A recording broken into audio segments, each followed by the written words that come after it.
Do not be swayed by the claims of Pakistan or India. Both sides are declaring their own victory.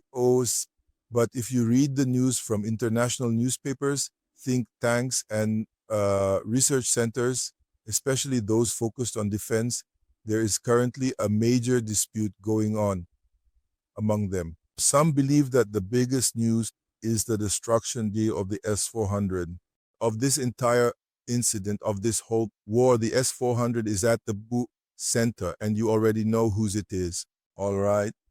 And before the war even started, Modi's followers, in fact, Ajit Doval and all his followers on social media and in India's mainstream media were proudly claiming that the S-400 wouldn't even let a bird coming from Pakistan get through. But that S-400 didn't even work. On the morning of May 10th, Pakistan's JF Thunder, fully armed and ready, entered Indian airspace. It took precise aim, hit its targets, or made the enemy bite the dust and then returned safely. All right, but the S-400 wasn't useless either because in the very first small move, it was disabled in that area. India had acquired 4 batteries of the S-400, and out of those, Pakistan disabled 2 during this conflict. I am sharing this news with you with full credibility and complete confidence.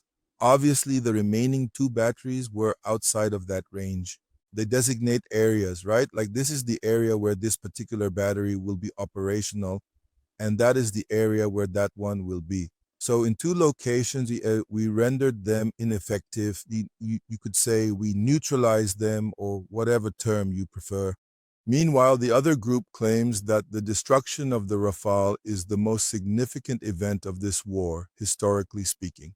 That is an aircraft built 22 years ago, which is used by nearly 12.5 air forces around the world. And none of those air forces have ever had an example of it being shot down in such a manner.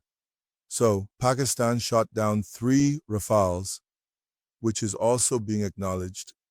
And as for the model of the aircraft that India had, every model was deliberately shot down as a precaution. The Russian-made Sukhoi, known as the Su-30 MKI, was shot down, and then the MiG-29 as well. That is the MiG-29, which is generally considered to be very fast, and despite its technology being somewhat outdated, the Indian Air Force still uses it because it can quickly enter enemy territory, drop bombs, and return swiftly. That too was destroyed, or perhaps as a precaution or for good measure, and the 6th kill, they say, happened due to their own mistake. That was a Mirage 2000, which they claim caught fire while taking off. Let's just say, for argument's sake, that it was our doing. So by this point, India has lost 6 aircraft.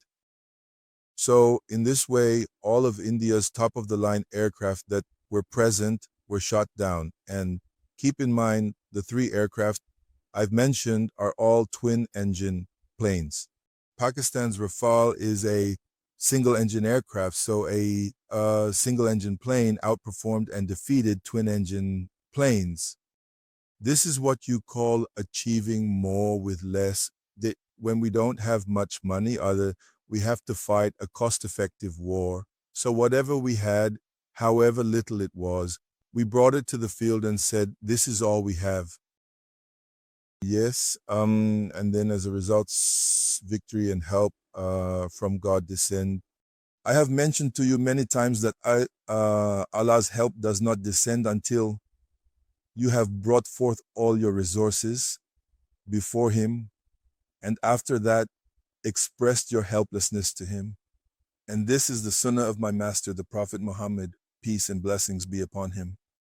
You must remember the supplications. My master, the Prophet Muhammad, peace and blessings be upon him, made the night before the Battle of Badr.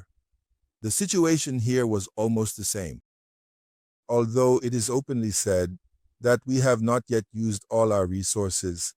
We have not deployed everything we have. Indeed, we have not. As for Fateh 2, we have not even put it into action yet. When we used Fateh 1, India was left in shock and Modi went running to seek support. And the important thing, which I should remind you of, because it's essential to put this on record, is that Wes approached President Trump and informed him about this. Wes's Indian origin Hindu wife told him that they had called a meeting, the one that authorizes the use of nuclear weapons. That meeting is supposed to include the entire leadership of Pakistan, and they had called for that meeting. Although the meeting didn't actually take place, just the news of calling that meeting was spread. So Brown's wife said, "They're about to launch the atom bomb, so hurry to Trump and tell him that if this happens, Hinduism will be wiped off the face of the earth." All right? Then tell them to stop this war. We had only bluffed by spreading the news that the meeting was being called. If just spreading such news can make the enemy panic, then such news should definitely be spread. Anyway, later on, there was no need to actually call for that meeting. Everyone got busy at their respective positions. So the symbolism that is currently being discussed around the world is exactly what happened. What happened in Gaza is just like what happened at Badr. I keep repeating this point on various forums, and today, even here with you, the numbers were the same. The ratio was the same. The resources were the same, all right? And the prayers of the believers were also the same. And the hypocrites of Medina were there as well. The descendants of Abdullah bin Ubay were present in the form of PTI, who from within were disheartening or saying things that would break the spirit. And look at how quickly those hypocrites turned around saying, no, this victory happened because of us. All these things are exact copies. They are photocopies. Just think about it. At that time, as soon as the Muslims returned, the hypocrites immediately started to claim their share in the victory and came to take the spoils of war.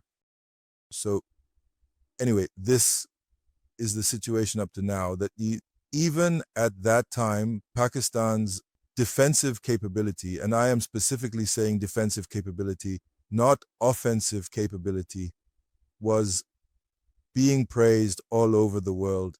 Pakistani pilots are being called heroes, the undisputed kings of the skies. Undisputed king of the sky, that's the headline.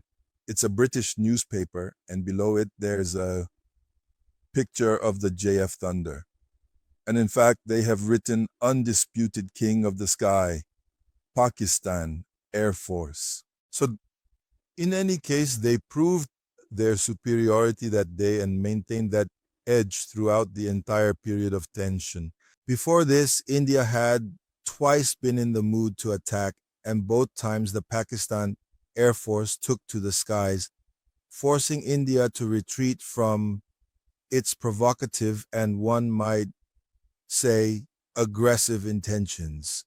Then, on the night between the 7th and 8th, they carried out another action to which we responded on the morning of the 10th, a response they could not tolerate.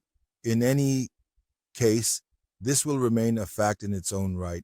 The defense of the motherland, carried out by Pakistan, it will continue to be taught for a long time to come. The parameters of war have changed, its rules and regulations have changed. After this, every country will have to once again review its defensive and offensive capabilities.